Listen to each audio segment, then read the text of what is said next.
हरी विठ्ठल श्री ज्ञानदेव तुकाराम राजा रामचंद्र भगवान की जय कपिवर्य महारुद्र हनुमान की जय हरी श्री गणेशाय नमः हनुमान अत्यंत विश्वास अनुसरोने बालासे आला नंदीग्रामासे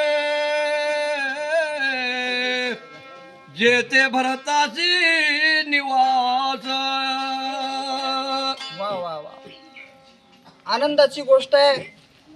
प्रतिवर्षीप्रमाणे याही वर्षी पिंपळवाडी या गावामध्ये लक्ष्मण शक्तीचा कार्यक्रम आणि मोठ्या उत्साहात साजरा होत आहे. सुंदर अशा प्रकारचे वाचक सूचक या ठिकाणी बोलावलेले आहेत. आपलं गाव धन्य, आपली भूमी धन्य, पावन तो देश, पवित्र ती भूमी, जेथे हरीचे दास जन्म घेती. सुप्रसिद्ध वाचक शिवराज महाराज सुनेगावकर, प्रभाकर महाराज गुट्टे, थोडगा वाडीकर, सुप्रसिद्ध सूचक आमचे जाधव गुरुजी कुमटेकर, त्याच्यानंतर रोहिदास महाराज हिप्पळगावकर यांचं आगमन आपल्या भूमीमध्ये झालेलं आहे. नामदेव गुरुजी मनुंबर्येकर सुप्रसिद्ध सूचक येणार आहेत. तर अशा शुभा या प्रसंगी हा कार्यक्रम या ठिकाणी आरंभ होतोय, आयोजित केलेला आहे. शक्तीचे 4 अध्याय संपलेत. कथानुसंधान इथपर्यंत आलेला आहे. हनुमंतराया नंदीग्रामाच्या ठिकाणी आलेत. का आलेत, कसा आलेत, 4थ्या अध्यायाच्या उत्तरार्धात कथा आपण ऐकली. नंदीग्रामाच्या ठिकाणी राज ऋषी भरत, रामाचा भाऊ, ज्याने आपलं संपूर्ण शरीर रामाच्या भक्तीमध्ये समर्पित केलेलं आहे. जसा राम तसा आतोनात त्याने सेवा केली. 14 वर्षाची एकादश ज्याने केली असा तो भरत नंदीग्रामाच्या ठिकाणी नांदतोय. हनुमंतराय पर्वत घेऊन जात असताना राज ऋषी भरताने बाण सोडलाय. त्या बाणावर श्रीराम जय जय राम कोरलेला आहे. आणि बाण हनुमंतरायाच्या पायाकडाला लोखंडाचा बाण, पण बाणाने विचार केला ज्याच्या मुखात देवाचं नामस्मरण आहे त्या असणारा माझा रामभक्त मालकाची आज्ञा अशी आहे मला की त्याला मार म्हणून नाही, म्हणून त्या बाणाने खाली ओढून आणलं. हनुमान अत्यंत विश्वासी, पहिली ओळ आहे 5व्या अध्यायाची. या ओळीवर चिंतन चालू आहे. हनुमंतराय अत्यंत विश्वासी आहे, नामधारक आहेत, ज्याने नाम धारण केलेलं आहे. असं त्या लोखंडाच्या बाणावर विश्वास ठेवला आणि ज्या दिशेनं बाण जातोय त्या दिशेनं नंदीग्रामाच्या ठिकाणी आलेत. आता त्या नंदीग्रामाच्या ठिकाणी हनुमंतरायाला काय दिसलं, काय भासलं, भक्तीचा गोडवा हनुमंतरायाने कसा चाखलाय, भक्ती कशी पाहायला मिळाली आहे, सुंदर वर्णन आहे. 42 ओळ्या ह्याला भक्तीचं वर्णन म्हणतात. राजऋषी भरताने भक्ती कशी वाढविले, भक्तीचा प्रसार कसा केला, आपण स्वतः संत, सगळं नंदीग्राम संतमय कसं केलंय, जरा शांत चित्तानं आपण चिंतन करूया.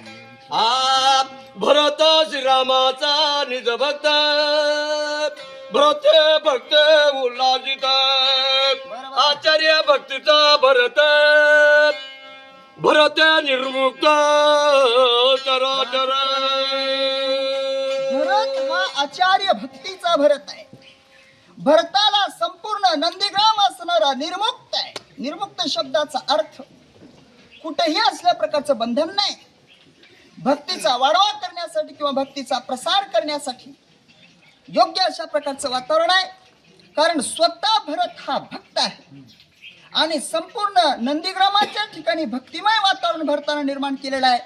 म्हणून चराचर शब्दाला, चर आणि अचर या शब्दाचा अर्थ मराठीमध्ये असा आहे की निर्जीव आणि सजीव जे काही वस्तू आहेत या वस्तूमध्ये राम भक्ती त्याने भरली होती. म्हणजे सजीव वस्तू सुद्धा रामाचं चिंतन करत होत्या आणि निर्जीव वस्तू सुद्धा रामाचं चिंतन करत होत्या.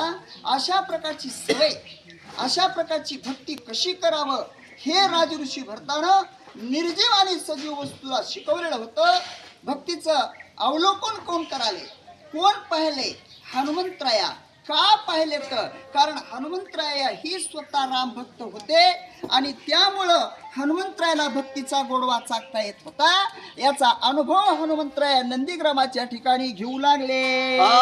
भरत भक्ती विस्तारले, भरत भक्ती प्रकाशले, भरत भक्ती वाढविले, भरत पालाळले निज भक्ती.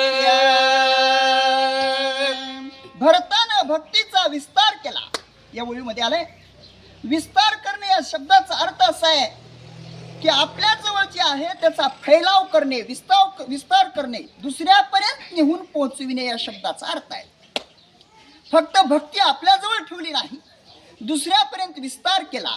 भरते भक्ती वाढविली. वाढविली या शब्दाचा अर्थ आहे काय सांगू? व्यवहाराच्या भाषेत वाढविणे शब्दाचा अर्थ म्हणजे 4 रुपयाचे 10 रुपये करणे. आता कळलं तुम्हाला? आपल्याजवळ भांडवल 4 रुपये, त्याचा वाढवा करायचा, त्याला वाढविणे म्हणतात. तसं भरताना जी भक्ती होती ती आपल्यापुरती मर्यादित ठेवलेली नाही, तर त्या भक्तीचा वाढवा केला, विस्तार केला, दुसऱ्यापर्यंत पोहोचविले, त्याचा आणखी वाढ केली. भरताने भक्तीचा पाल्हाळली, सर्वत्र नेऊन पोहोचविली. कारण भरत हा स्वार्थी नव्हता. आपण जे घ्यायलोय ते लोकांपर्यंत दिलं पाहिजे. जे आपण आसी ठावे ते सकळासी सांगावे, शहाणे करोनी सोडावे सकळ जण. आपल्याला जे माहित आहे ते लोकांपर्यंत पोहोचविले पाहिजे. ही निस्वार्थी लोकांची वृत्ती असते आणि त्यामुळे भरताची वृत्ती अशी होती की स्वार्थमय, निस्वार्थ नाही, स्वार्थ नाही, निस्वार्थी भक्ती होती. लोकांपर्यंत भक्ती समजली पाहिजे हा दृष्टिकोन भरताच्या ठिकाणी असल्यामुळं भरतानं भक्तीचा वाढवा केला. भरत भक्तीचा निज ठेवा, भरत भक्तीचा विसावा, भरत भक्तीचा ओलावा, भक्तीच्या गावा रिगम भरता. लाईट नाही, काय करावं, दुर्दैव आहे. भरत भक्तीचा ओलावा. ओलावा या शब्दाचा अर्थ म्हणलं की प्रेम आलं. भक्ती करावं कशी? पण भक्ती प्रेमातून असली पाहिजे. भक्तीच्या ठिकाणी प्रेम असलं पाहिजे. भरत भक्तीचा निज ठेवा हे कडवालेलं आहे. आता निज ठेवा या शब्दाचा अर्थ काय आपण चिंतन करू जरा. ज्या धनावर आपलं प्रेम असतं, धन म्हणजे पैशाचं गाठोडं, सोनं म्हणा, धन म्हणा, ते सोनं आणि धन आपण कुठं ठेवतो? दारात ठेवतो का? नाही, घरामध्ये लपून ठेवतो. आणि लपून का ठेवतो? कारण चोरीला जाऊ नये, चोरानं नेऊ नये, लोकाला नजरला पडू नये. किती प्रेम आहे सोन्यावर, धनावर माणसाचं. त्याला ठेवा म्हणावं, त्याला आपण जतन करतो, रात्रंदिवस त्याला जतन करतो, संभाळ. का बरं? कारण ते लई पैशाचं आहे. माय सोनं 1.5 लाख रुपये झाले सोनं, त्याला जपतो, त्याला म्हणायचं ठेवा. त्या ठेव्याला तो त्या धनावर प्रेम असणारा माणूस जेवढा जपतो तेवढं भरत भक्तीला जपत होता, तेवढं भरताचं भक्तीवर प्रेम होतं. भरत भक्तीचा ओलावा. ओलावा शब्दाचा अर्थ प्रेम आणि अशा प्रेमातून भरतानं भक्तीचा वाढवा केला म्हणतात.